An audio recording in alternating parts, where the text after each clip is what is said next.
Hola a todos, mi nombre es Natalia Posadas, soy jefe de trabajos prácticos de la Cátedra de Diagnóstico por Imágenes de la Facultad de Medicina de la sede UNSA. Vamos a compartir esta clase del rol de las imágenes en la valoración de la patología ginecológica. ¿Cuáles son los métodos por imágenes que podemos llegar a utilizar? RX simple, contrastada, ecografía, tomografía computada, resonancia magnética. Ahora vamos a ver qué papel tiene cada uno para la valoración de la patología ginecológica. La radiología simple tiene muy poca utilidad para la valoración de la patología ginecológica. Uno de los usos, vamos a describirlo ahora con un ejemplo. Se trata de una paciente de 38 años que se había realizado una ecografía ginecológica para control del DIU. En el examen ecográfico no habían logrado identificar el dispositivo intrauterino dentro de la cavidad endometrial y por lo tanto le solicitaron esta RX de abdomen. Cuando revisamos la pelvis menor vemos que efectivamente existe una imagen radiopaca con morfología en T que corresponde al dispositivo intrauterino que efectivamente estaba dentro del cuerpo de la paciente. La pregunta es si estaba o no dentro de la cavidad endometrial. Como en la ecografía ginecológica no habían logrado encontrar el DIU, decidieron realizar una tomografía computada. Las tres primeras imágenes corresponden a cortes axiales y la última corresponde a una reconstrucción coronal. En la segunda imagen vemos que hay una flechita de color anaranjado. Esta flecha lo que nos está indicando es dónde está localizada la cavidad endometrial y vemos que el dispositivo no se encuentra allí. No sé si alguien puede identificarlo. Efectivamente, acá con círculos rojos lo señalamos en las diferentes imágenes. Lo observamos como una imagen de alta densidad, de densidad metálica, y que se encuentra localizada fuera de la cavidad uterina. Es un caso de migración de un DIU. Nuevamente, tomografía computada. En este caso tenemos reconstrucciones sagitales. Con flecha anaranjada estamos señalando la cavidad endometrial como una línea hipodensa. Y en la segunda imagen, con el círculo rojo, señalamos la localización de esta imagen de alta densidad que se correspondía con el dispositivo intrauterino migrado de la paciente. Entre los estudios contrastados de utilidad para la valoración de la patología ginecológica se encuentra este estudio que es la histerosalpingografía. En esta imagen podemos ver un área radiolúcida en topografía de la vagina que se produce por la presencia de aire al introducir el espéculo. Vemos además dos elementos metálicos. Uno corresponde a la pinza erina o pinza de Pozzi que sostiene el hocico de Tenca y permite traccionarlo durante el estudio. Y la otra es una cánula metálica que tiene una pequeña oliva a través de la cual se va a administrar el medio de contraste. Vemos cómo el contraste va tiñendo la cavidad uterina. Primero el cuello, después el istmo, después el cuerpo y luego las trompas, para finalmente observar el pasaje del medio de contraste a la cavidad uterina y así podemos decir que existe una prueba de Cote positiva y esto significa que las trompas son permeables. Ahí vemos el volcado dentro de la cavidad. Pasamos al siguiente método, que es la ecografía y que para la valoración de la patología ginecológica tiene un rol fundamental. Vemos dos imágenes. La primera es una ecografía realizada con transductor suprapúbico. Vemos en la parte superior de la imagen la morfología típica de dicho transductor. Y en la segunda imagen, una ecografía realizada con un transductor transvaginal, viendo también la morfología típica de este transductor, que es mucho más pequeño y no nos permite ver la vejiga. Acá les señalo con letras lo que es anterior, posterior, superior e inferior en el cuerpo de la paciente para que se ubiquen, y en ambas imágenes vemos un corte longitudinal del útero. En la primera imagen vemos además por delante del útero la vejiga como una imagen anecogénica con refuerzo acústico posterior. En la segunda imagen realizada con transductor transvaginal no vemos la vejiga De hecho, preferimos pedirle a la paciente que orine antes de hacer el estudio para poder ver mejor las estructuras. Marcamos también con letra R el recto y en ambas imágenes podemos apreciar el útero en un corte longitudinal. Con esta línea violeta les delimito el cuerpo hasta donde llega y con línea verde el cuello. Con la flecha naranja vemos en la primera imagen un endometrio fino en fase proliferativa temprana y en la segunda imagen vemos un endometrio algo más grueso y perecogénico en una fase secretora. Les pongo una imagen más para identificar este último tipo de endometrio, que es el endometrio periovulatorio con su morfología típica trilaminar. Es también una ecografía transvaginal, pueden identificar la morfología del transductor. En esta imagen podemos recordar cómo se visualizan los ovarios, en la primera imagen mediante ecografía suprapúbica y la segunda mediante ecografía transvaginal. Se visualizan como imágenes ovoideas, hipoecogénicas sólidas, con múltiples imágenes anecogénicas que representan a los folículos con contenido líquido en su interior y que habitualmente se localizan en ambas áreas anexiales. Por último, este método, que es la resonancia magnética, que tiene un rol importantísimo en la valoración de la patología ginecológica, con una gran capacidad de resolución y de diferenciación tisular, sumado a la ausencia de radiaciones ionizantes durante la realización del estudio. Permite una valoración detallada de la patología ginecológica. Y la vamos a ver en numerosos ejemplos a lo largo de la presentación. Esta secuencia es una secuencia T2. Vemos que el líquido tanto de la vejiga como el líquido cefalorraquídeo son hiperintensos, siendo la secuencia T2 una de las más importantes para valorar la pelvis femenina. Luego de esta breve introducción vamos a empezar a desarrollar brevemente la patología ginecológica más frecuente, empezando por las malformaciones congénitas. Las malformaciones uterovaginales congénitas derivan de un defecto en la formación, fusión o reabsorción del tabique de los conductos de Müller en los diferentes pasos del desarrollo embrionario. Son entidades clínico-patológicas causantes de problemas en la fertilidad y tienen una prevalencia aproximada en el grupo de pacientes en edad fértil entre un 21 y un 67% según diferentes series. Su forma de presentación más habitual consiste en la existencia de amenorrea primaria e infertilidad. Y un 25% aproximadamente del total de casos se ha asociado con alteraciones renales o urológicas. En esta diapositiva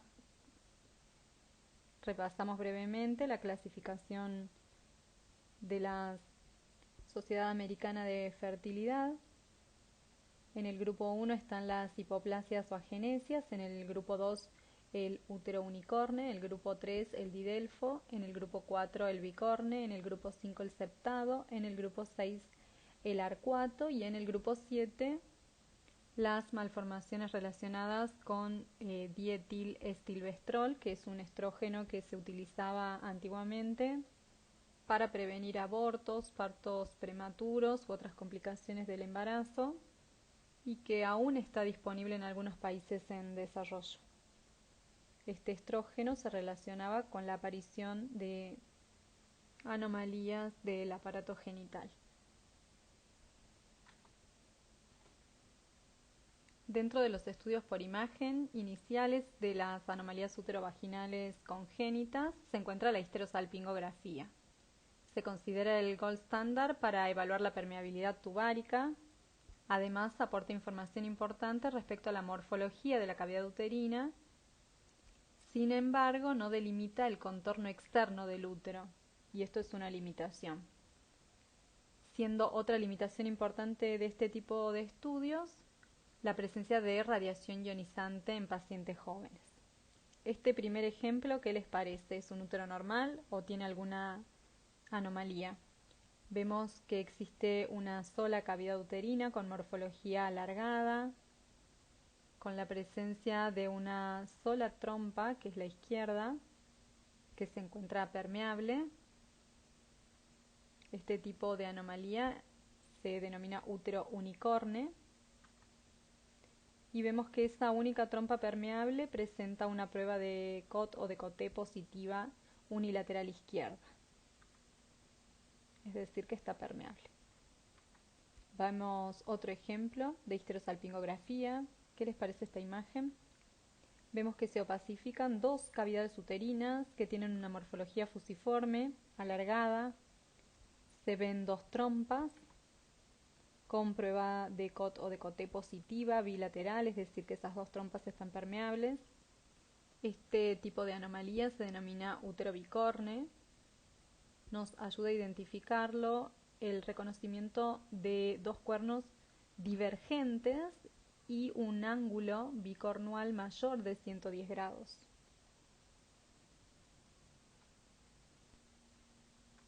Ahora vamos a ver un ejemplo de una anomalía congénita del útero visible por ecografía transvaginal. ¿Qué le parece? ¿Alguien se anima a decir algo? Hay algunas cositas que ya están marcadas en la imagen. Esto es una ecografía ginecológica realizada con transductor transvaginal. Y lo que estamos viendo es un corte transversal del útero. ¿Y qué podemos identificar? En principio, con el número 1 y número 2 existen dos imágenes hiperecogénicas redondeadas que corresponden a dos cavidades endometriales. Seguimos avanzando en la imagen, recorriendo un poco el útero. ¿Y qué apareció acá? En una de las cavidades endometriales se visualiza la presencia de una imagen anecogénica con otra pequeña imagen hiperecogénica que corresponde a un saco gestacional con un embrión. Esta paciente cursaba un embarazo en uno de sus cuernos. Es un útero bicorne con una gestación. Acá tenemos un cuerpo, el otro cuerpo, un endometrio y la cavidad endometrial con el saco gestacional. Vamos a ver ahora un ejemplo de malformación congénita mediante resonancia magnética. Estos son cortes axiales, secuencia T2, localizadas a nivel de la pelvis. En ambas podemos ver el útero. Identificamos con estas flechas anaranjadas dos cavidades endometriales hiperintensas en T2, un septo central hipointenso. Vemos que se extiende distalmente hasta alcanzar el cuello uterino.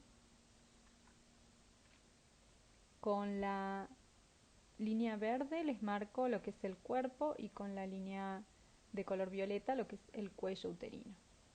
Se corresponde con un útero septado completo.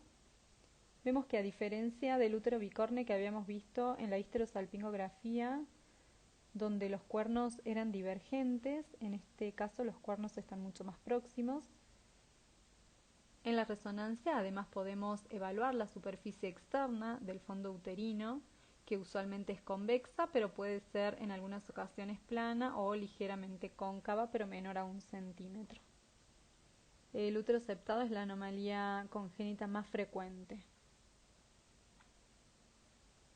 Les dejo este cuadrito donde se describen algunas de las características, tanto en histerosalpingografía como en resonancia magnética, que nos permiten diferenciar entre un útero septado y un útero bicorne.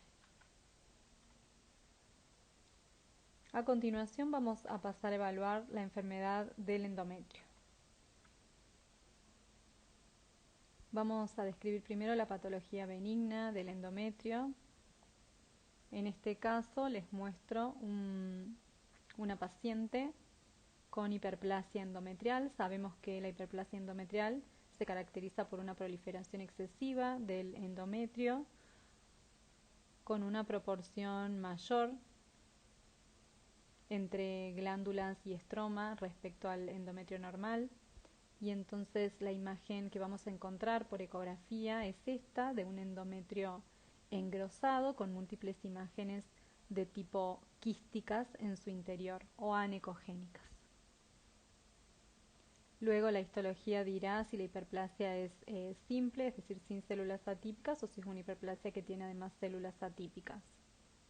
Y el tratamiento dependerá de la edad de la paciente y de las características histológicas de la lesión. Continuamos con la patología benigna del endometrio. Vamos a ver ahora un caso de un pólipo endometrial. Histológicamente, los pólipos se definen como una protrusión nodular benigna sobre la superficie endometrial constituida por glándulas, estroma y vasos sanguíneos. Y esto es muy parecido a lo que vemos por ecografía. Vemos un sector de endometrio que se encuentra engrosado, no es difuso sino focal, el tamaño es muy variable y cuando le ponemos el Doppler lo que podemos identificar es la presencia de un pequeño vaso sanguíneo central. El potencial maligno de un pólipo endometrial varía entre un 0,8 a un 8% según las distintas series. Existe consenso en que el riesgo de cáncer subyacente aumenta con la edad y con el sangrado, siendo estos los factores de riesgo de malignidad más conocidos. Existen otros factores de riesgo oncológico, entre los que se mencionan la hipertensión, la diabetes tipo 2, el uso de tamoxifeno, la obesidad, un tamaño mayor a 15 milímetros, edad mayor a 60 años. Continuamos con la patología benigna del endometrio. Vamos a describir ahora la adenomiosis, que constituye una condición común en mujeres en edad reproductiva, más bien en los años tardíos, y consiste en la presencia de glándulas y estroma endometrial dentro del miometrio asociado a una reacción hiperplásica e hipertrófica del mismo. Clínicamente puede manifestarse con dolor pelviano crónico, dismenorrea, dispareunia, menometrorragia o trastornos de la fertilidad. Vemos acá un ejemplo de una ecografía ginecológica transvaginal. La primera impresión que tenemos es de un útero con un aumento difuso en su tamaño, globuloso, pero no vemos la presencia, no identificamos miomas. Si analizamos la ecoestructura miometrial, vemos que está distorsionada, que es heterogénea, que tiene zonas con disminución o con incremento en la ecogenicidad. En algunos casos podemos ver pequeñas imágenes quísticas, anecoicas, de tamaño variable distribuidas en el miometrio. Y cuando analizamos más en detalle, vemos que la pared del miometrio presenta sectores de engrosamiento asimétrico. Hay una pared que está más engrosada que otra, marcamos acá con línea verde. Y la suma de todos estos hallazgos en ecografía nos tienen que hacer pensar en una adenomiosis. Vemos acá otro ejemplo de adenomiosis. A la izquierda de la pantalla, una ecografía ginecológica, en este caso es suprapúbica. Tenemos hallazgos muy parecidos a los que veíamos previamente, un útero aumentado de tamaño en forma difusa, no logramos ver imágenes compatibles con miomas. Vemos que presenta una estructura heterogénea con múltiples áreas hiperecogénicas, que tiene además un engrosamiento asimétrico de sus paredes. Esta misma paciente tiene un correlato con tomografía computada y con resonancia magnética, ambas a la derecha. A nivel superior la tomografía, que se ha realizado con contraste endovenoso, y abajo la resonancia magnética en secuencias T2. Empezamos a identificar algunas estructuras anatómicas. Con la letra B aparece la vejiga. En la imagen de resonancia magnética vemos que es hiperintensa porque la secuencia que estamos viendo es una secuencia T2. Vemos el líquido hiperintenso y la grasa también hiperintensa o brillante, blanca. Proyectado lateral y a la derecha de esta imagen que corresponde a la vejiga, vemos al útero en un corte axial, aunque un poco oblicuo. Y si lo comparamos con la imagen de ecografía, podemos identificar algunos hallazgos similares.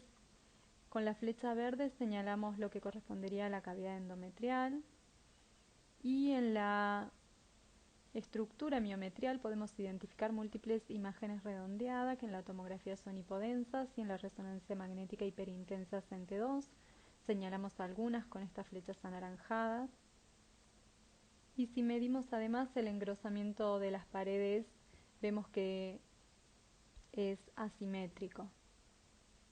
Todos estos hallazgos nos hacen pensar en el diagnóstico de adenomiosis.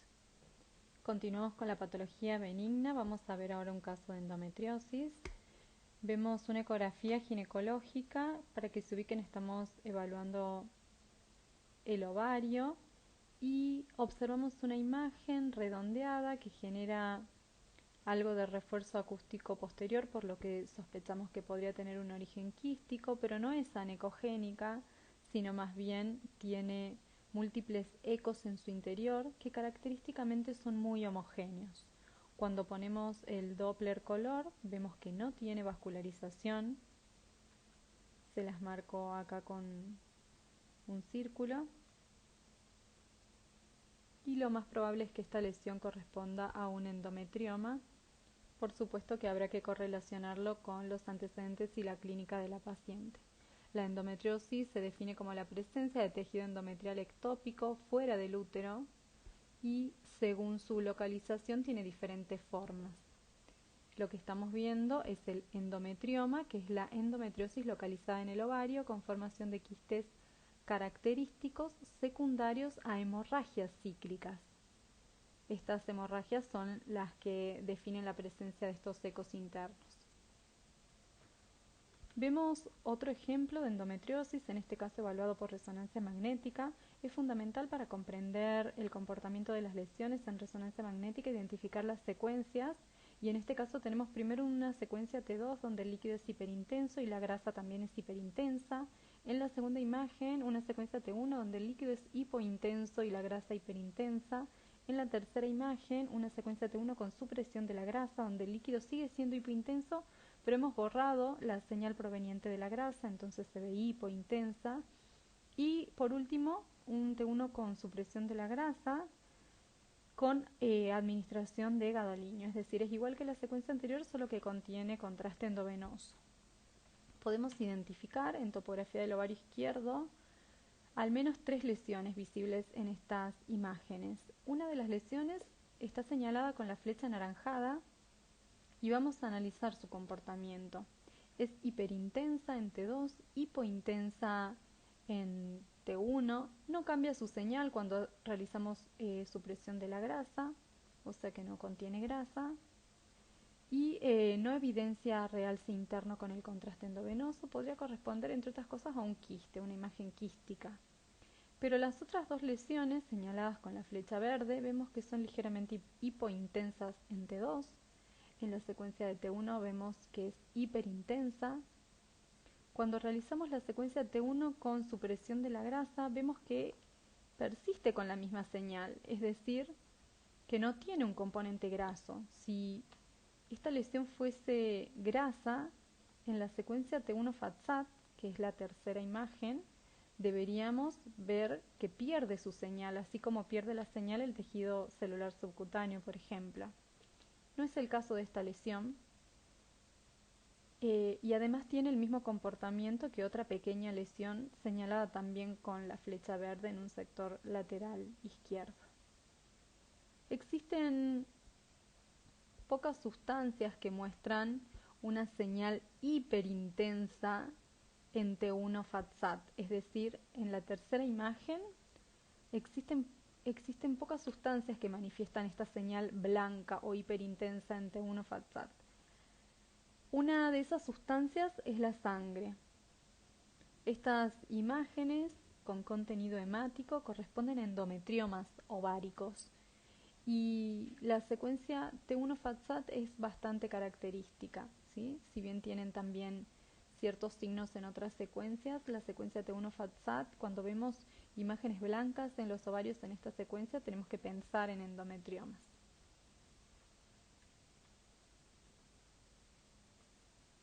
Continuando con la patología benigna del endometrio, voy a usar esta imagen de histerosonografía. Es una ecografía donde se administra a través de una cánula que está allí marcada líquido en la cavidad endometrial. Normalmente la cavidad debería distenderse con el líquido, que está mencionado acá con la palabra suero, y en este caso vemos cómo persisten algunas finas bandas hiperecogénicas que contactan ambas caras endometriales y que corresponden a sinequias uterinas o cicatrices. Lo más común es que sean cicatrices post-legrado, pero pueden ser también posteriores a una EPI, por ejemplo. En este caso vemos también sinequias uterinas. Este es un estudio especial de histerotomografía. Es una tomografía computada donde se administra contraste dentro de la cavidad endometrial de manera similar a una histerosalpingografía, aunque un poco menos invasiva. Y vemos señalados con pequeñas flechas negras imágenes que se comportan como imágenes de defecto de relleno en la cavidad que corresponden a pequeñas cicatrices o sinequias. A la derecha de la pantalla, una reconstrucción tridimensional de este estudio. Este también es otro caso de una sinequia uterina visualizada por histerosalpingografía. Vemos cómo se rellena de material de contraste la cavidad uterina, pero existe una pequeña imagen de defecto de relleno lineal en el cuerpo uterino del lado derecho cercano al cuerpo que correspondió a una sinequia uterina. Vamos a hablar ahora un poquito de patología maligna del endometrio, en este caso de cáncer de endometrio. El cáncer de endometrio es la neoplasia ginecológica más frecuente en los países desarrollados. La mayoría se diagnostican en mujeres posmenopáusicas entre 55 y 65 años. Solo el 25% se presentan en mujeres premenopáusicas y el 5% en menores de 40 años. Se trata de una neoplasia que produce síntomas hasta en sus estadios más precoces, por lo que la mayoría se detectan en estadios iniciales al causar sangrado vaginal, que es el principal síntoma. Existen dos subtipos, un tipo 1 que es estrógeno dependiente, que es el más común y que tiene mejor pronóstico. Suelen ser de bajo grado y de tipo endometrioide, y puede desarrollarse como progresión de una hiperplasia, típica en menor medida o atípica con mayor frecuencia. Y este es el subtipo que en general se asocia a mujeres obesas, diabéticas, nulíparas, hipertensas o que tienen menopausia tardía porque es estrógeno dependiente. El tipo 2 es no estrógeno dependiente, tiene un peor pronóstico, no tiene relación con la hiperplasia endometrial. Suelen ser subtipos histológicos como el adenocarcinoma seroso, células claras u otros carcinomas de alto grado nuclear. En esta ecografía transvaginal vemos un endometrio marcadamente engrosado, heterogéneo. Si le ponemos el Doppler podemos observar que tiene vasos en su interior. En resonancia magnética, en estas secuencias T2, a la derecha vemos un plano sagital, mientras que la imagen de la izquierda de la pantalla corresponde a un axial del endometrio. No es una axial a la pelvis, sino una secuencia especial que se hace axial al endometrio.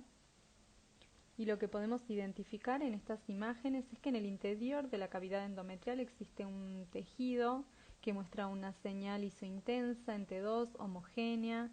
Vemos que no hay extensión hacia el miometrio, lo cual es un punto muy importante en la estadificación del cáncer de endometrio. El cuello uterino y la vagina son normales, no hay extensión. Tampoco se ven en estas imágenes adenopatías pelvianas ni lesiones omentales. Este es un caso de un cáncer de endometrio estadio 1A. Otras veces el cáncer de endometrio puede manifestarse, como en este caso, como una gran masa heterogénea que ocupa casi toda la cavidad uterina, con señal heterogénea, con algunos sectores levemente hiperintensos en T2, en otros sitios vemos algunas áreas de tipo quísticas o necróticas. Vemos que la lesión se extendía hacia el cuello uterino, lo señalamos con la flecha de color verde. La flecha anaranjada señala además un área de solución de continuidad en la pared vaginal posterior, ahí la vemos nuevamente, y vemos que compromete a la serosa uterina. Todos estos son datos importantes que debe recibir el médico tratante que hacen a la estadificación de la paciente. Otra de las secuencias que es muy importante para la valoración de la patología tumoral es la secuencia de difusión que vemos a la izquierda de la pantalla con su coeficiente de difusión aparente o ADC a la derecha de la misma. Vemos que la lesión en estudio tiene restricción en difusión. Esto significa que es hiperintensa en difusión e hipointensa en ADC debido a su alta celularidad. Y otra de las secuencias sumamente importantes para la valoración de la patología tumoral es el contraste endovenoso. Recuerden que las secuencias de contraste endovenoso en resonancia magnética se estudian con T1 con supresión de la grasa. En este caso vemos como la lesión endometrial presenta múltiples áreas que realzan con el contraste endovenoso, como la señalada con la flecha verde, mientras que hay otras áreas, como la señalada con la flecha naranja, que no evidencian casi realce y que podrían traducir la presencia de cambios necróticos. Vamos a pasar ahora a estudiar la patología benigna del miometrio, empezando por los miomas uterinos. En esta imagen vemos que existen dos lesiones redondeadas, radiopacas, ligeramente heterogéneas, proyectadas en la pelvis menor. Cuando realizamos la tomografía computada vemos que se encuentran en topografía uterina y lo más común es que se trate de miomas calcificados. Los miomas uterinos son los tumores ginecológicos más frecuentes en las mujeres, presentándose hasta en el 30% de las mujeres en edad fértil. Histológicamente son tumores benignos compuestos por proliferación de fibras musculares lisas con escasa atipía celular y bajo número de mitosis, asientan sobre el miometrio y muestran bordes bien definidos y una pseudocápsula. En función del tamaño y su localización, la clínica de las pacientes con miomas es muy variable. En muchas ocasiones el diagnóstico de miomas uterinos es casual, estando las pacientes asintomáticas, mientras que cuando presentan síntomas los más frecuentes son sangrado uterino anómalo. Esto en general se ve con los miomas de localización submucosa. O puede haber síntomas derivados del efecto de masa que ejercen sobre las estructuras pélvicas, como por ejemplo síntomas urinarios o dolor. Esto se ve más en los miomas subserosos de gran tamaño. Y otro motivo de consulta puede ser la infertilidad, también más relacionada con los miomas submucosos. Esta es la clasificación FIGO de los leiomiomas según su localización, del 0 al 8. El 0 corresponde al mioma submucoso de crecimiento intracavitario, que tiene además un pedículo. El 1 es el mioma que tiene menos del 50% de su crecimiento intramural, submucoso. El 2 es también un mioma submucoso con el 50% más de crecimiento intramural. El 3 corresponde a un mioma 100% intramural, pero que contacta con el endometrio. El 4 es un mioma intramural. El 5 es un mioma subseroso que tiene el 50% o más de crecimiento intramural. El 6 es un mioma subseroso que tiene menos del 50% de crecimiento intramural. El 7 es un mioma subseroso pediculado. Y la categoría 8 es para otro tipo de leiomiomas, como por ejemplo el cervical. Continuamos con los miomas. Vamos a ver cuál es su apariencia ecográfica. Si bien es bastante variable debido a que pueden presentar diferentes tipos de degeneración, debido a que muchas veces tienen un crecimiento mayor y más rápido que su aporte sanguíneo. Y este tipo de degeneración a su vez puede ser de diferente etiología, como una degeneración hialina, quística, mixoide, degeneración roja, degeneración grasa. y va a hacer que varíe la apariencia de los leiomiomas en los diferentes métodos. Sin embargo, su apariencia típica es la que vemos en esta ecografía. Este examen corresponde a una ecografía ginecológica transvaginal, pueden identificar el transductor. Vemos con flechas de color verde el miometrio, con las cabezas de flecha de color naranja señalamos una línea hiperecogénica que corresponde al endometrio, y en la pared posterior del útero vemos que existe una imagen redondeada, ligeramente hipoecogénica, de bordes definidos. La señalamos con el círculo de color violeta. Corresponde a un leiomioma con una apariencia típica. En esta resonancia magnética, en secuencia T2, sagital, vemos que la vejiga es hiperintensa, el líquido de la vejiga, la orina es hiperintensa y también la grasa. T2. Recuerden que habíamos dicho inicialmente que íbamos a usar bastante las secuencias T2 para la valoración de la patología ginecológica.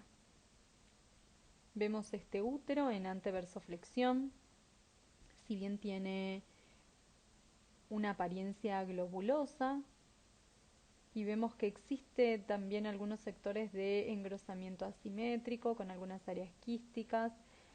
Parece tener focos de adenomiosis, pero en este caso lo que queremos señalar es esta imagen que marcamos con el círculo de color violeta, que corresponde a un mioma. Esta es la apariencia típica en secuencias T2, hipointenso, redondeado, bien definido.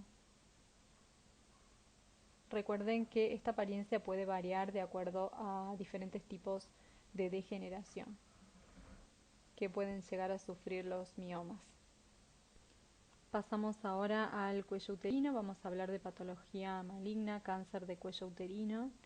Sabemos que es una de las neoplasias ginecológicas más frecuentes, sobre todo en mujeres en edad fértil, que se encuentra íntimamente ligada al virus del HPV y que su incidencia ha ido disminuyendo en países desarrollados debido al uso masivo de métodos de screening como el Papa Nicolau, y que actualmente existe además la vacuna contra el HPV.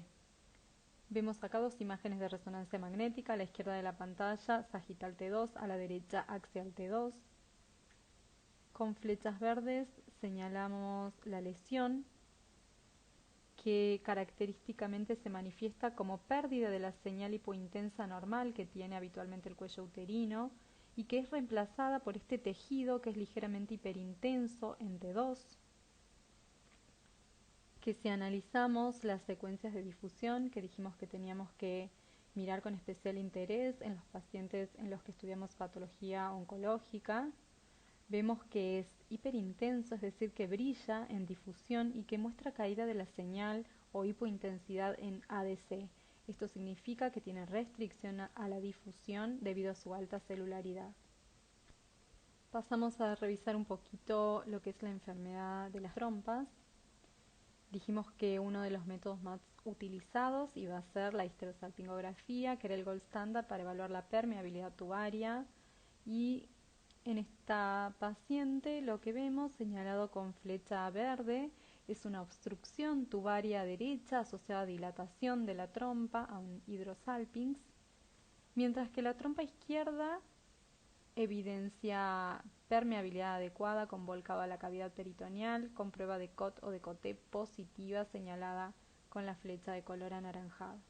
Trompa izquierda permeable, trompa derecha obstruida con hidrosalpinx. Otra de la patología que afecta a las trompas con una frecuencia bastante alta es la enfermedad pélvica inflamatoria. Sabemos que en general se adquiere por vía ascendente, se considera de transmisión sexual, que supone el 24% de las consultas a la guardia de ginecología, pero la mayoría de las veces no requiere una conducta urgente. Clínicamente se manifiesta por dolor que se exacerba la movilización cervical, puede asociarse a flujo vaginal con mal olor. En estas imágenes de resonancia magnética, a la izquierda de la pantalla, secuencia T2, a la derecha, secuencia T1 con supresión de la grasa con gadolinio, vemos una imagen tubular hiperintensa en secuencia T2, hipointensa en secuencia T1, hasta ahí podríamos pensar que quizás tiene contenido líquido. Vemos que tras la administración de gadolínio evidencia paredes gruesas que realzan con el contraste, pero cuando vamos a mirar las secuencias de difusión vemos que la lesión es hiperintensa en difusión e hipointensa en ADC, es decir, existe restricción a la difusión debido a que presenta un componente purulento, en este caso un Pio-Salpinx en el contexto de enfermedad pélvica inflamatoria. Pasamos ahora a la patología de ovario, empezamos con la patología benigna. Vamos a hablar primero de torsión anexial o torsión de ovario. La torsión anexial supone el 3% de las urgencias ginecológicas. Puede tratarse de una torsión completa o incompleta, con mayor o menor grado de compromiso vascular en función de la tensión sobre los vasos del pedículo torsionado. En los casos graves, la viabilidad del ovario puede estar comprometida si no se instaura un tratamiento rápido. El compromiso vascular suele ser inicialmente venoso y linfático y luego se produce la detención del flujo arterial. Es decir, que un examen Doppler con flujo arterial no descarta completamente la posibilidad de una torsión anexial, tanto por esto que explicamos recién como por la posibilidad de una torsión incompleta o intermitente. Lo que vamos a encontrar generalmente es un ovario aumentado de tamaño, el estromo ovárico puede estar heterogéneo, puede haber áreas hiperecogénicas con sectores de hemorragia, otras áreas hipoecogénicas por edema o por necrosis, el ovario puede estar en una situación anómala. Algunas veces en el Doppler se puede identificar el pedículo vascular torsionado, identificándose un signo de remolino. Puede haber también líquido libre en estadios avanzados. En este ejemplo que les muestro a continuación vemos una ecografía ginecológica suprapúbica. A la izquierda de la pantalla vemos el ovario derecho y a la derecha de la pantalla el ovario izquierdo. ¿Qué diferencias hay entre uno y otro? Principalmente el tamaño del ovario. El ovario derecho es mucho más grande respecto al ovario izquierdo. Además muestra un estroma bastante heterogéneo con algunas áreas hipo y otras hiperecogénicas. Algo que tienen en común los dos ovarios es que tienen folículos aumentados de tamaño. Esto se debe a que esta paciente estaba realizando un tratamiento de fertilidad con hiperestimulación ovárica. Además de la diferencia en el tamaño de ambos ovarios, siendo el derecho mucho más grande que el izquierdo, vemos que hemos puesto el Doppler en los dos ovarios y vemos que en el ovario derecho no existe flujo, mientras que en el ovario izquierdo el flujo está presente, confirmándose la sospecha de torsión anexial derecha en el contexto de hiperestimulación ovárica. Continuando con la patología benigna del ovario, vamos a ver las lesiones quísticas. Vamos a empezar con este ejemplo, con una ecografía suprapúbica, con letra B señalada a la vejiga, con letra U el útero, y proyectada hacia el área anexial derecha se visualiza una imagen redondeada, media aproximadamente 40 milímetros, de paredes finas, es anecogénica con refuerzo acústico posterior. La paciente estaba asintomática. Esta imagen es compatible con un quiste funcional de tipo folicular. Se desarrollan cuando un folículo maduro no ovula y no involuciona. Por resonancia magnética, las imágenes tienen características similares, se observan como imágenes redondeadas, hiperintensas en T2, hipointensas en T1, de paredes finas. En algunos casos, las pacientes con lesiones quísticas pueden desarrollar dolor agudo, a veces acompañado de peritonismo, y cuando hacemos la ecografía visualizamos una imagen quística con múltiples ecos en su interior, a veces adquieren un aspecto reticulado, secundario a la presencia de hemorragia intraquística. Vamos a ver ahora los quistes del cuerpo lúteo. Recordemos que el cuerpo lúteo se produce después de la ovulación por acción de la hormona luteinizante y que puede convertir al folículo dominante en cuerpo lúteo. Se manifiesta ecográficamente como una imagen quística de pared gruesa y que típicamente al examen Doppler presenta esta vascularización periférica en anillo. Si existe falta de regresión, puede formarse un quiste del cuerpo lúteo. Continuando con la patología benigna del ovario, vamos a pasar a evaluar las lesiones sólidas. Entre ellas, una muy frecuente es el teratoma maduro. En esta ecografía ginecológica transvaginal vemos señalada con flecha verde el parénquima ovárico con algunos folículos y con una cabeza de flecha de color naranja, una lesión hiperecogénica, es así como se ve la grasa en ecografía. Tiene un área entre el parénquima y la lesión y el componente graso de la lesión, que es de tipo quístico, y vemos cómo el parénquima del ovario abraza a la lesión. Esto refuerza su dependencia ovárica. Recordemos que la grasa es uno de los principales componentes del teratoma maduro. Otra forma de presentación es con la presencia de estas imágenes redondeadas o esferas flotantes en el seno de una lesión quística. También teratoma maduro.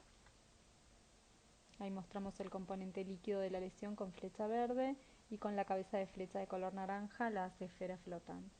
En tomografía computada se presentan como lesiones en general bastante heterogéneas y que presentan típicamente un componente graso. Si medimos las unidades Hanfield al nivel de donde nos señala la flecha, podemos comprobar el origen graso de la lesión.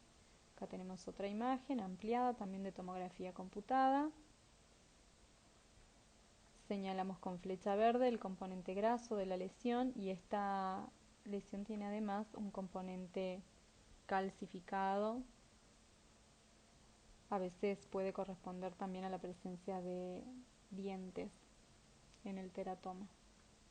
Respecto a la patología maligna del ovario, les dejo la tabla IOTA, que es un criterio de correlación clínica ecográfica para distinguir entre masas anexiales benignas o malignas, y propone poner puntajes a cada uno de estos hallazgos, tanto clínicos como ecográficos. Incluye la edad, la presencia de ascitis, si es que encontramos una papila vascularizada, un diámetro del componente sólido de la lesión en milímetros, si tiene paredes irregulares, sombra acústica, si hay antecedentes familiares de cáncer de ovario, terapia de reemplazo hormonal, diámetro máximo de la lesión, dolor durante la evaluación, tumor de aspecto sólido, y en base a esto evalúa la posibilidad de malignidad de dicha lesión. También propone las reglas B o las reglas M. Las reglas B o de benignidad dice que para considerar benigna a una lesión debe incluir al menos una de las siguientes y ninguna regla M. Las reglas B son lesión unilocular, presencia de componentes sólidos donde el mayor tiene un diámetro menor a 7 milímetros, presencia de sombra acústica, tumor multilocular de bordes regulares con diámetro menor de 100 milímetros, sin señal Doppler color.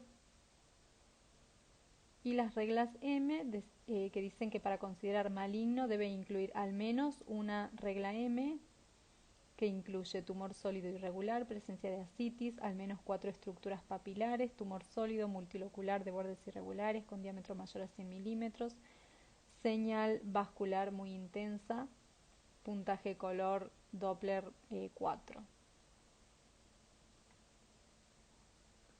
En este caso vemos por ecografía una lesión quística con un gran componente sólido de tipo papilar que se correspondió con un cistoadenocarcinoma de ovario de tipo papilar.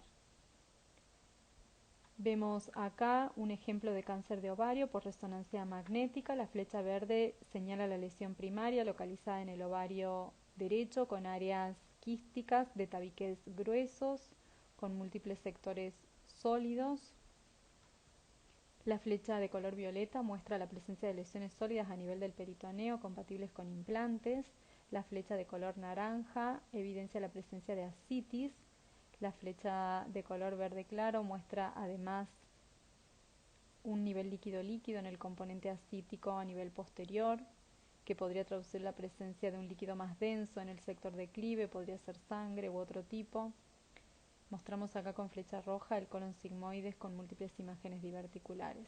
Esta es una paciente con un cáncer de ovario avanzado que tenía además lesiones metastásicas a nivel del hígado. Así es como se ve un cáncer de ovario por tomografía computada. Vemos en la imagen de la izquierda de la pantalla una gran lesión predominantemente quística, polilobulada, con algunos finos septos internos que se señalan con la flecha verde. No sé si llegan a verlos, se ven como unas finas imágenes lineales ligeramente más densas, pero en otros sectores los septos impresionan gruesos con áreas sólidas, como por ejemplo esta señalada con la flecha de color violeta. A la derecha de la pantalla vemos además la presencia de ascitis y de estas imágenes sólidas señaladas con la flecha roja compatibles con implantes peritoneales. Bueno, hasta acá hicimos un rápido repaso de algo que es muy amplio, que es la patología ginecológica. Espero que les haya sido de utilidad. Gracias por su atención y quedo a su disposición.